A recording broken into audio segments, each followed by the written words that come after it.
दोस्तों, सुबह पंजाब में सूबाई असम्बली के ज़िमनी इंतखाबात के नताइज ने यह बात वाज़ेह कर दी है कि इमरान खान की बातें लोगों के दिलों में उतर रही हैं।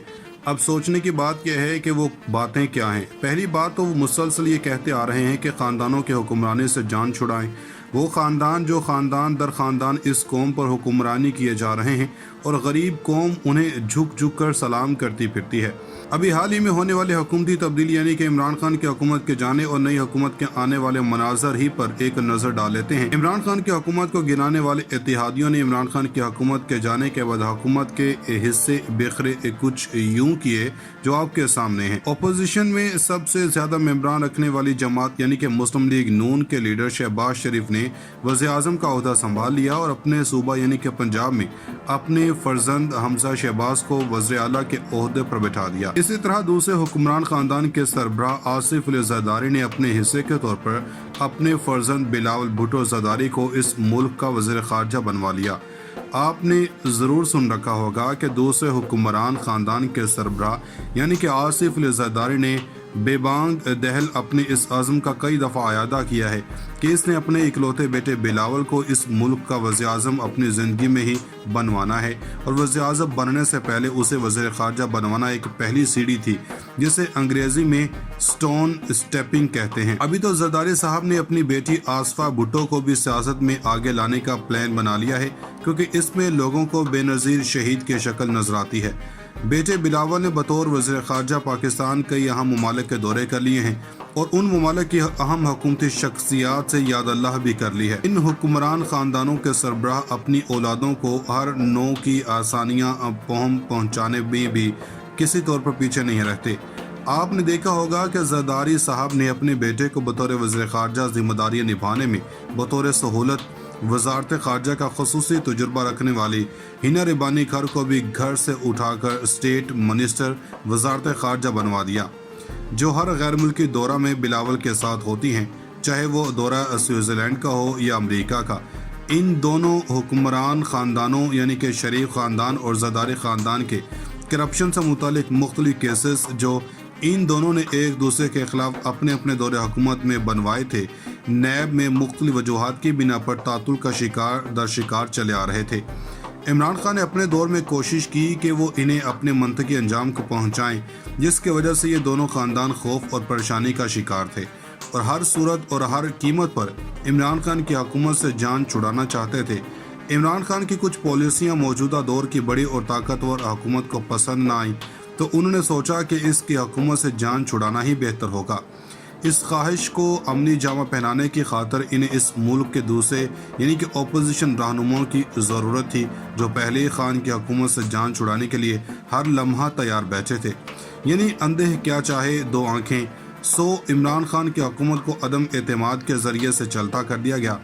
अपना मुल्क जो कई दुनियावी अवामिल और कुछ इमरान खान की हकूमती नातजुर्बाकारी की वजह से मुआशी जवाल की तरफ गामजन था, उसकी तरफ किसी ने तवज्जो नहीं दी और दोनों हुक्मरान ख़ानदानों के लीडरान ने सबसे पहले अपने खिलाफ जारी नैब केसेस का कलाकमा करने ही को पहली तरजीह दी।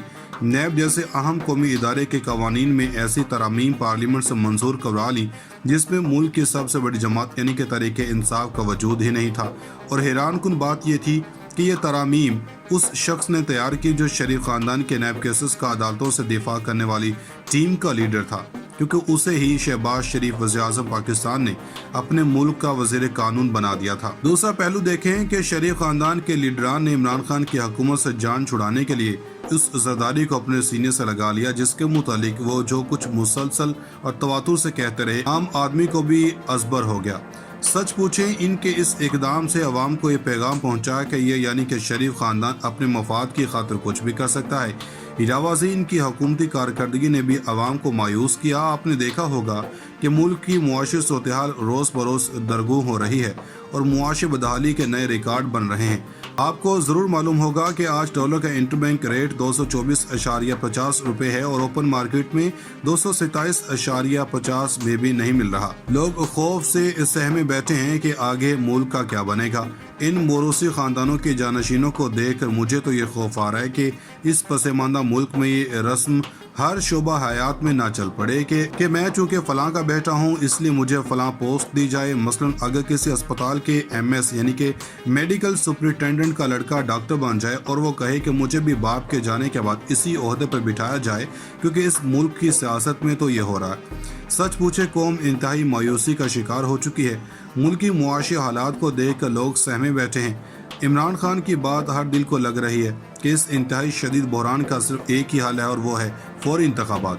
آخر میں یہ کہنا بھی ضروری ہے کہ اے خدارا موروثی حکمرانوں سے نجات حاصل کرنے کا سوچیں، اس میں قوم کی فلاح ہے ورنہ حالات آپ کے سامنے ہیں۔ ادھر ضمنی انتخابات کا نتیجہ غیر متوقع نہیں حیران کن رہا۔ PTI نے بہت سی مسرتیں سمیٹیں اور دوسری طرف یہ نتائج مسلم لیگ نون کے لیے لمحہ فکریہ کے طور پر سامنے آئے۔ یہ سمجھنے کے لیے کہ اب آگے کا سفر کیسے ہو پورے منظر کو دیکھنا ہوگا۔ سب سے خوش آئند بات یہ لگی کہ ملتان میں سلمان اور زین نے ایک ساتھ بیٹھ کر نتائج دیکھے اور پھر ہارنے والے نے کشادہ دلی کے ساتھ جیتنے والے کو مبارکباد دی۔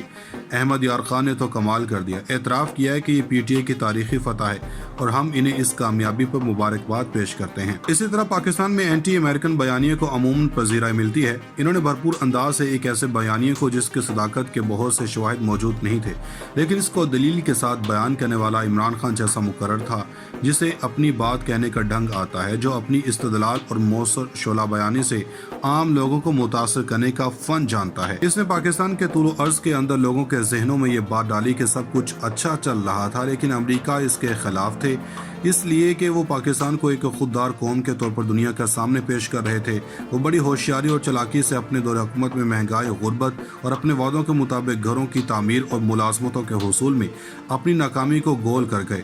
وہ صرف لوگوں کو یہ بتاتے رہے کہ وہ پاکستان کو ایک آزاد خارجہ پالیسی دینا چاہتے تھے، اس لیے انہوں نے روس کا سفر کیا جو امریکیوں کو پسند نہیں آیا۔ اسی طرح پاکستان میں اینٹی امریکن بیانیے کو عموماً پذیرائی ملتی ہے۔ انہوں نے بھرپور انداز سے ایک ایسے بیانیے کو جس کی صداقت کے بہت سے شواہد موجود نہیں تھے لیکن اس کو دلیل کے ساتھ بیان کرنے والا عمران خان جیسا مقرر تھا، جسے اپنی بات کہنے کا ڈھنگ آتا ہے، جو اپنی استدلال اور مؤثر شعلہ بیانی سے عام لوگوں کو متاثر کرنے کا فن جانتا ہے۔ اس نے پاکستان کے طول و عرض کے اندر لوگوں کے ذہنوں میں یہ بات ڈالی کہ سب کچھ اچھا چل رہا تھا لیکن امریکہ اس کے خلاف تھے، اس لیے کہ وہ پاکستان کو ایک خوددار قوم کے طور پر دنیا کے سامنے پیش کر رہے تھے۔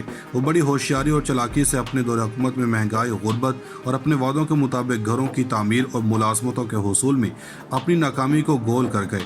وہ صرف لوگوں کو یہ بتاتے رہے کہ وہ پاکستان کو ایک آزاد خارجہ پالیسی دینا چاہتے تھے، اس لیے انہوں نے روس کا سفر کیا جو امریکیوں کو پسند نہیں آیا۔